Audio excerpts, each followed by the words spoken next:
And Will Zang is an expert on the Asian and global movie industry, and he joins us now. Will, thank you so much for joining us. Great to have you here. The Golden Panda Awards, they're quite new, aren't they, really? What makes them unique, would you say, compared to those at the other major international film festivals? Well, Paul, I think the name itself tells a lot of stories. As we all know that panda is China's national treasure. When people referring to China, they always think about panda because they represent friendship and peace. I think that's a very important message that the organizer and the China wants to send out to the world. The film can be like panda. It can go across the borders to let people have better understanding about China. And to truly answer your question, I think comparing with other major film awards or festivals, they might more focus on the competition or the red carpet. I think the mission for the Golden Panda Awards are very clear. It wants to promote the dialogue and exchange.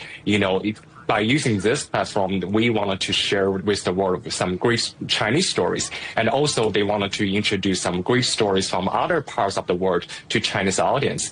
So that two-way exchange, two-way path is very unique. So a two-way exchange and some really unique Chinese stories being told. What kind of films, though, are typically selected for the Golden Panda Forum? Yeah, that's a very good question.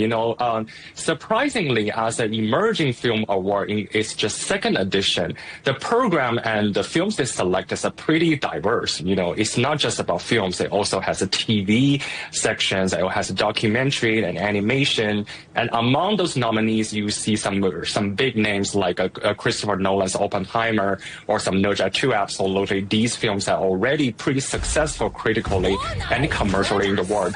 And also, at the same time, you also see some smaller film works, like from independent art house film productions from Europe and the Middle East or Middle Asia about local culture and people's daily life. I think the works they present is pretty diverse. It's not just about blockbuster or production skill, but also they're all human-centered story. They all share the sincerity.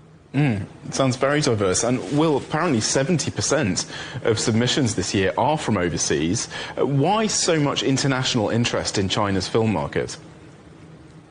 That you pointed out a very good point. More than 70% of the film entries from outside China.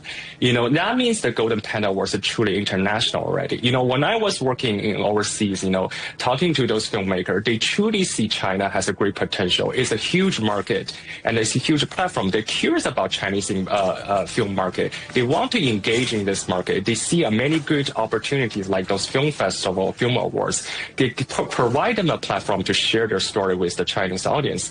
So I think the Chinese film industry right now is just truly it's a part of the global ecosystem in the film industry. Will, lovely to talk to you. Thank you very much indeed for being with us today. That's Will Zang. Thank you.